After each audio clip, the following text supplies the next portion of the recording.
Next might just be a little bit uneven. I remember one of these mics is louder than the other. Okay. Yeah. Hello, guys. Good morning. Or whatever time you're watching this. Or whatever time you're watching this. You might have noticed we moved. Yeah, we're in a different room now, and we're gonna try a bunch of different stuff, see what works. We're trying to, make the YouTube videos better. So yeah, that's one thing we're gonna do now is introduce ourselves properly. Hello, I'm Aubin Elise. I am 19, and I am the author of The Second Nature of Indigo, and I'm currently working on 2 more books. 3 if you count helping Ella with hers. Hi, I'm Ella, or Mariella May. I might look a little different than the last video. I got my hair cut. I broke my tooth. So, yeah, no. I'm currently writing a fantasy duology, and I'm in the editing stage of the first one, which is really exciting. I don't think you need to take the mic that close. Oh, yeah. Thanks to a friend's suggestion, we are holding our mics instead of having them clipped, because you could hear our swallowing. Aubin, why? Okay.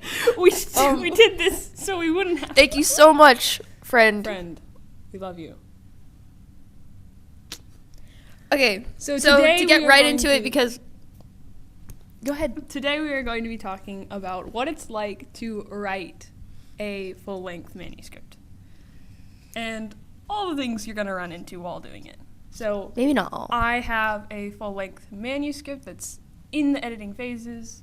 Aubin has a full-length book out and is editing and writing her other ones. Two of them. So, to start us off, it's long. Hold on. And I think some of these tips you might not have heard before, so stick around to the end of the video and subscribe. Okay, take that seriously. She's the cringy one. All right. Okay. It's long. It's long. So, a lot of things that I see when people start writing, they're like, oh yeah, I wrote a short story. I wrote 2,000 words. Yeah. My manuscript is currently 90,000 words. Sorry if I have a lisp right now. I'm getting used to having my tooth cracked. So, yeah, it's 90,000 words. Lot of time and effort. There are going to be a lot of days that you just don't want to write, and I did step away and stop writing for several months, but I think I did the same thing with Indigo multiple times. Yeah, the more you write, the more you will like writing, I think. Because how I wrote most of my thing is I every day would sit down and write 2,000 words. And it was our family book, so I would read it at night to my parents and Aubin and our brother, and that was what we read every night. So I had this expectation and this energy to it, which was really helpful. Yeah. So if you're struggling with getting past it's long, I suggest putting small deadlines on yourself. Yeah, that's a really good idea. To give you that little boost. The other thing I'd say with it's long is when you start writing, for me, I had no plan. I was just writing for a word count, which sounds weird. I was just coming up with the story, and I was like, okay, I'll just stop when I reach 70,000 words. And I kind of did, and it had a real ending. I had the ending mentally prepared before going in, and then I actually wrote that when I reached 70,000 words, but then realized going back, I eventually made it much, much longer and then cut it back. So now it's 84. But also, it might turn out longer than you expect. Yeah. Or shorter. Possibly. Who knows? My second book is going to be a lot shorter than I expected. Okay, our second point is consistent plot and plot holes. Right now, because I'm in the editing stage, I am making and smoothing over so many plot holes right now. Like every time, I feel like I'm just taking dirt from a different place in my story and filling in a plot hole. And then, now there's another one. So I'm just like, okay, how do we gotta get it all nice and even. It's gonna take probably the longest amount of time. Oh, yeah. You think in my opinion, writing the manuscript is long? It's not. It's fixing the plot holes. I'd say for me, that was definitely true. I wrote my first draft in 3 months. Which is? I published it almost 3 years after starting it. Yeah. So, after I took this lump of dirt, and What a description for a book. I mean, I was just carrying your metaphor. Yeah. Okay, Yeah. I took this lump of dirt, and Which is out of context. And it was like, okay, what am I? When I started editing, I didn't have a clue what I was doing. And if you're in the same boat right now, I get it. And maybe we can do a video eventually talking about like just the editing process. Yeah. But my plot holes were so bad, I essentially rewrote the entire manuscript because I had multiple times. I had, it's a mystery, and I had, it's like Kids Save the World. It's a little bit more complicated than that, but and it's not the world. It's not the world. Se. It's like this one guy. Okay. Basically the world. It's their world. And I had the parents knowing. So if you guys have read The Second Nature of Indigo, picture Indigo's parents and the other set of parents of the other kid knowing. Does it work? No. The parents just watch them do all the stuff. They're like, good luck, kids. Get home safe. And mom and dad were just like, no, this doesn't work. They would not just be and so chill with that. This single thread led me to like take out, edit, and rewrite so much of my book. Yeah. Which kind of leads us to the next point. Well, plot balance was gonna be the next one. We'll come back to this. Okay. Plot balance. Okay. Point 3. By this, particularly, we meant balancing if you have a mystery, if you have a romance, if it's funny, if it's tragic. Like, how do you make someone satisfied in all of the levels? Like, you were just telling me about a book that would, like, have a tiny bit of romance and then just, like, go straight into, like, a whole huge chunk of it was plot. not... It wasn't super... Smooth. I mean, it all made sense. It just wasn't... There were definitely parts of the book where I was just like, I could put this down. Like, I don't really want to read it anymore. Yeah. Yeah, I think the most important thing on how to keep that consistent is keep your POV consistent. So, Ivy character, just keeping how my main character changes significantly over the span of the book.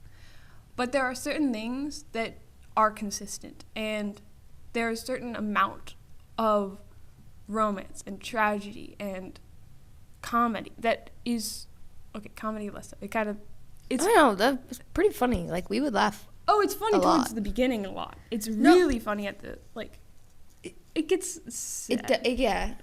Definitely the like ratios change as you go throughout the But book. I don't think that's a bad thing. I don't think them that's a bad thing. changing is a bad thing. I think one taking over or the absence of another being felt. Yeah. Like, it makes sense that by the third part, it's not nearly as funny because of the things that have happened and because of the situation they're in now. Yeah.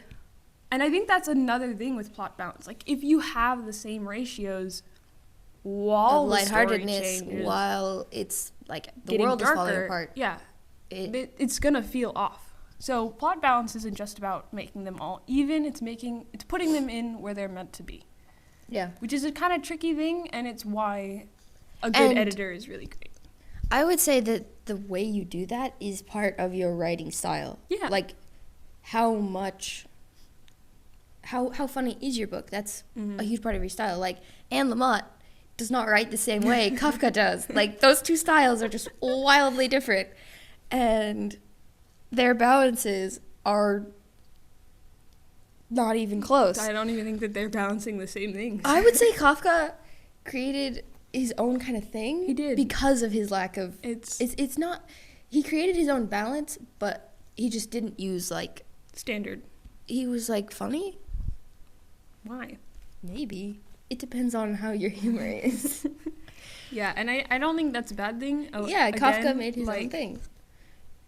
Depending on how much of things you want. Like, do whatever you need for your story. Yes. It's not...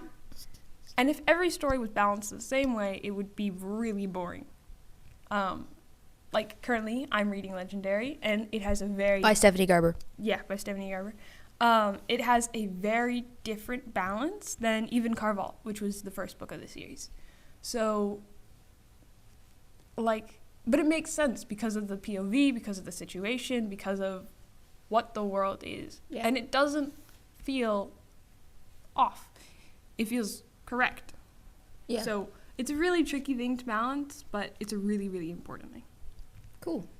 And that kind of leads us nicely into into point 4, which is writing style change or improvement. Mm-hmm. And I feel like Stephanie Garber really improved her writing style from Caraval to Legendary. And we were talking about consistency and plot holes and stuff. That's part of your writing style too. Mm-hmm. And for me, do you want to go first? Oh, no, okay. I feel like yours is more... It's wildly different. That probably sounded like a scream to you guys. That's how it felt to me. So through my first draft, the one that I did in 3 months, mm-hmm.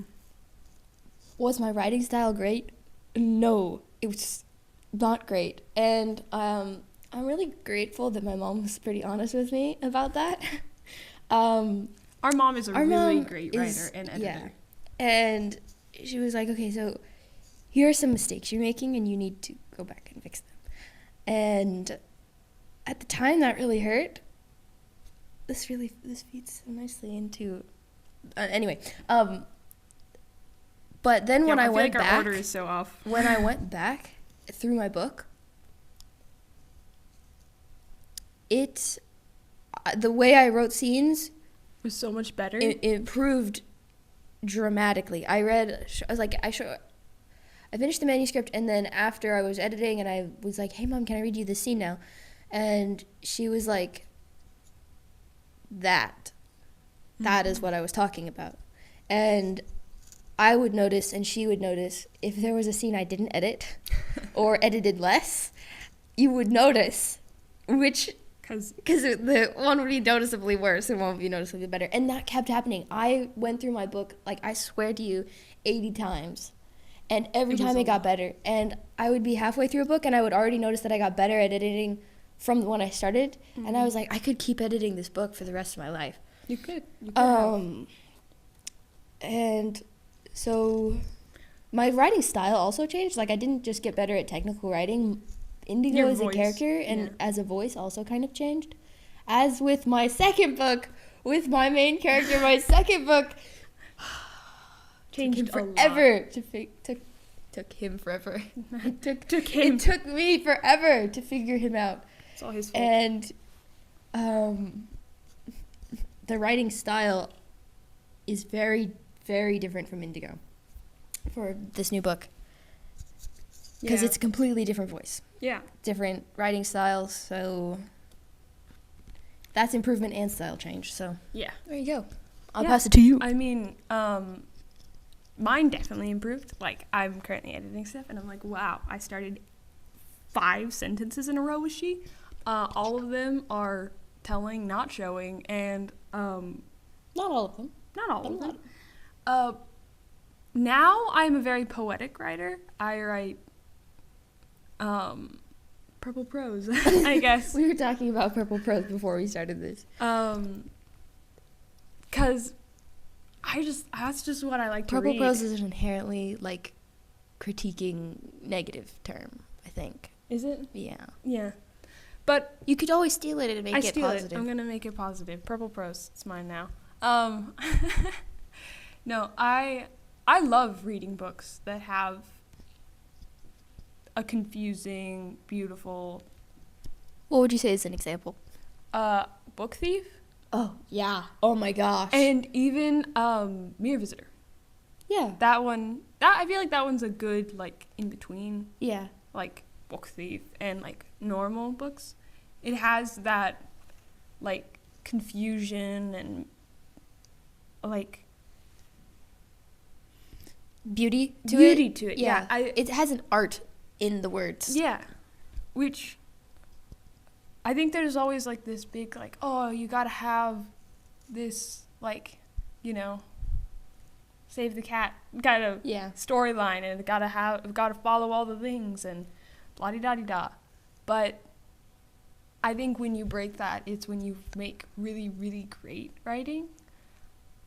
So play with your style, play with how you like to write things. If you like to write things in a very structured, very sound way, that's lovely. And if everyone wrote the same way, it would be really sad. So I'm glad there are people out there that do that. Now, point, what is it? 1, 2, 3, 4, 5. Point 5. My favorite. Book direction change. Okay, so go ahead. My book changed vastly. Friends, Hugely. if you're watching this, the draft that I sent you, not even close. So, biggest thing, ending changed. Dun, dun, dun. And the entire second book changed. So, that would be really funny if I told you guys after I release it what the original was. You would be so mad at me. It's a lot less painful. But it wasn't as good. And I started writing the second book, and as I was writing it, I was like, no. Because this has the same emotional tension, emotional level, like, energy as the beginning of the first one. So you basically go back to square one. Square one. And we just came from an insane event. Yeah. And I was like, no, this is all wrong. And I was like, oh, everything changed. And when I told our parents that, who are also our publisher, they were like, what? Yeah, Mom was like, what? What? No. And I was like, no, Mom, it's so much better now. And she's like, no, that's sad. And I'm like, and Dad was slowly like, she's right. Yes. And Mom was like, no, because she could see it. She could see the pain, world slipping from her. You could see the pain she was about to have to endure. It's so good. But it does mean I have to change so much. Yeah. And again, the entire end. So, but it's really fun. And I think that if you get too attached to your original story, you'll never make what it's actually meant to be. Yeah. Like, if you had gotten attached to the parents knowing, you never would have reached the story you have. No. And for my next book, it's like, if I had been attached to this idea of this character, it just wouldn't even make sense. We would not even be close to what we are now. It wouldn't even be its own book. Yeah, don't ever chase the original, chase the ideal. Oh! Because, like, if you're fighting for something that you came up with out of simplicity, you're never going to make something truly elegant. Yeah. My original... How much to spoil? It's not true anymore, so it's like I would spoil it, but it's like not real anymore. Yeah.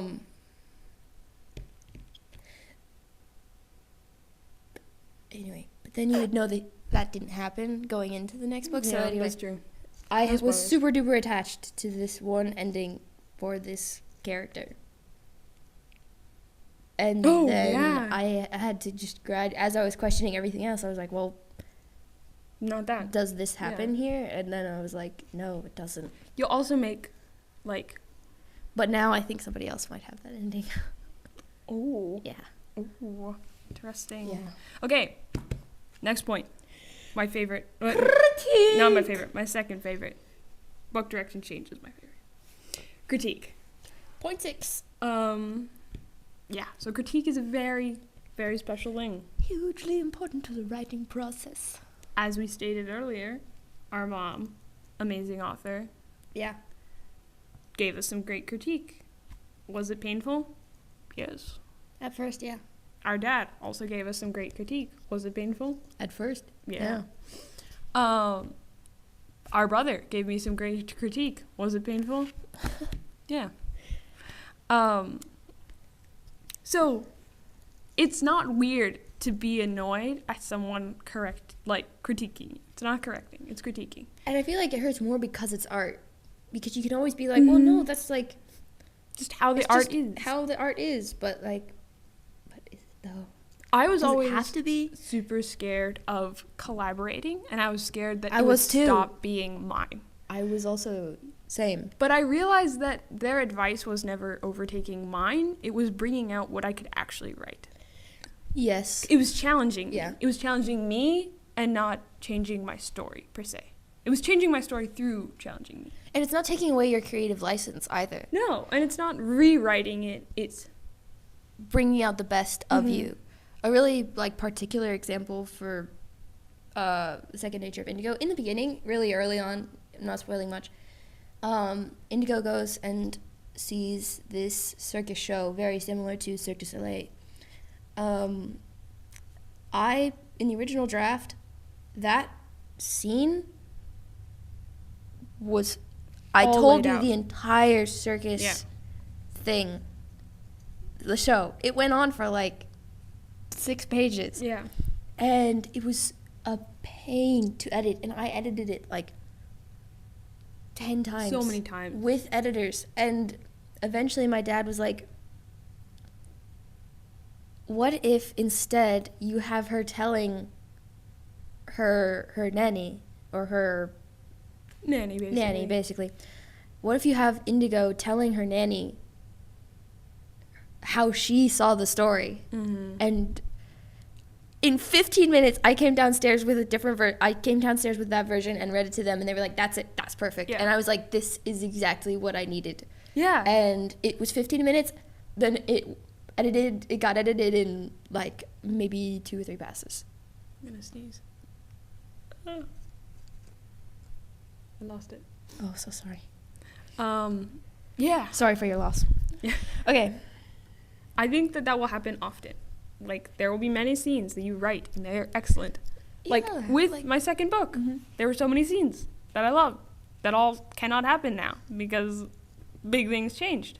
And, you know, my mom was like, what? I love those scenes. And I was like, I love them too, but they're not. They are sacrificed for a greater good. A classic Stephen King line that like so many writing classes tell you is kill your darlings. And talking about another famous author, Brando Sando, Yeah. the Brandon Sanderson. Hold on, we have 2 more points before that. What? But No, we can just go to Brando okay, Sando. Brando Sando. Brandon Sanderson is who we're talking Brando about. Sando. He has an excellent way of explaining how to critique someone else's work, Yes. which I think everyone should follow. It's Yeah. most painful when people it's most not painful, but annoying when people critique you, but they don't follow the Brando Sando method. Because you're like, no. And we don't want to say like Brando Sandoz is the only way, like No. follow this religiously or you're mean. Like that's not what we're saying. It's a great guideline. It's a really good reference. So As we love to say, as artists, you have to learn the rules before you can break them. yeah, like I think I break some of those rules sometimes Oh, with yeah. you, and Dad does. Use anything but she. That was one of Aubin's comments on my document. It's true. I did use she 5 times in a row. That's just a line edit note, and that's That is, different from what Brando Sandoz talking Yeah, about. no. That's mostly easier.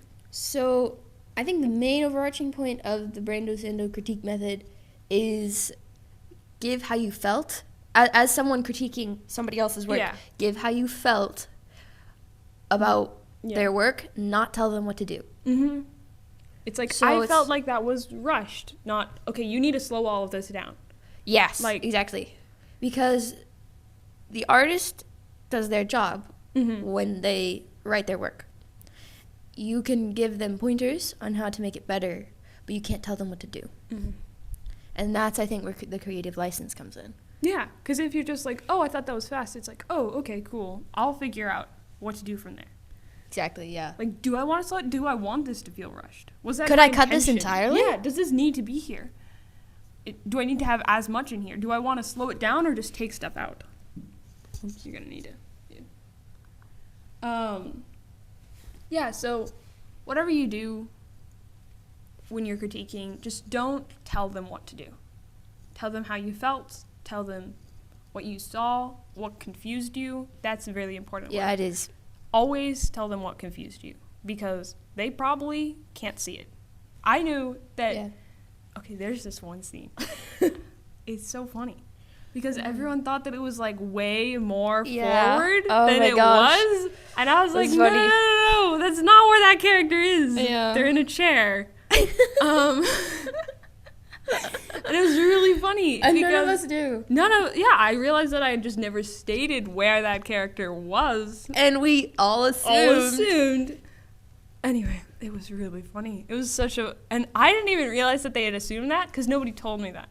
It wasn't we until were all just like, wow. Everyone was like, that wow, was so funny. And it wasn't. It was still a great moment. It didn't like completely change. No, it was just like hilarious. a misunderstanding. Yeah, it was really funny.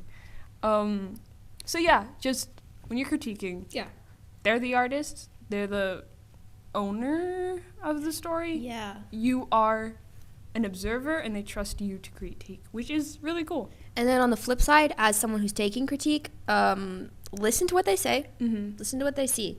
Don't carry your preconceived notions about it, because hopefully you're getting people who aren't really mean to edit your book, and you can trust them to give you honest but not unreasonable feedback.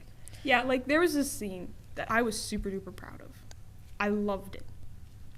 And everyone fixated on this one small detail and was like, wow, that was so cool. And I was like, I'm sorry, but like the rest of the scene? And everyone was like, no, that was so cool. I'm like, I wrote that in 10 seconds. I wrote that in 10 seconds. And this is what you all like? And they were like, yep, that's what we like. Not that we didn't like that stuff. We just really liked this other thing. I can't wait until it's out. And I can, then we can actually tell you guys all this stuff. I could just say page numbers, because then it won't be spoilers. No, you can't, because it would have to be paperback or hardback specific. Oh, dang it. Unless you just do both. You like both versions. The paperback specific. All right, so we should probably move on. Yeah. We're wrapping up. We have one more point. Oh yeah, last one. Community versus less community. I thought that said use. Yes. So I said versus / and community, because you need both. Yeah. And you're obviously going to have time alone while you're writing. There's no getting around it. That would be really hard if you tried to. But I think everyone's just watching over your shoulder. They're like, no, that was a typo. It's like, oh, sorry. I think one thing that it can be a really lonely job. And I think it has to be. It doesn't have to be. And we both did the same thing with our first book. So we both wrote and read. Day, read at night. And it was just what our family... we set it up as an expectation, and I don't think I would have ever finished Indigo if I hadn't had that community and like expectation and excitement about my work. Yeah, that was one of the reasons why I finished the first draft, because, our parents would always be like... Mom would be like, hey, when are we gonna get to read it? And I was like, yeah. And that was so fun because it was something I could see how it was already impacting readers and already people were enjoying it, which is exactly why so many people want to write. They want to write so they want to see people love it, which I think is natural. I think community while you're writing is incredibly important. Neither of us would have gotten as far as we have without.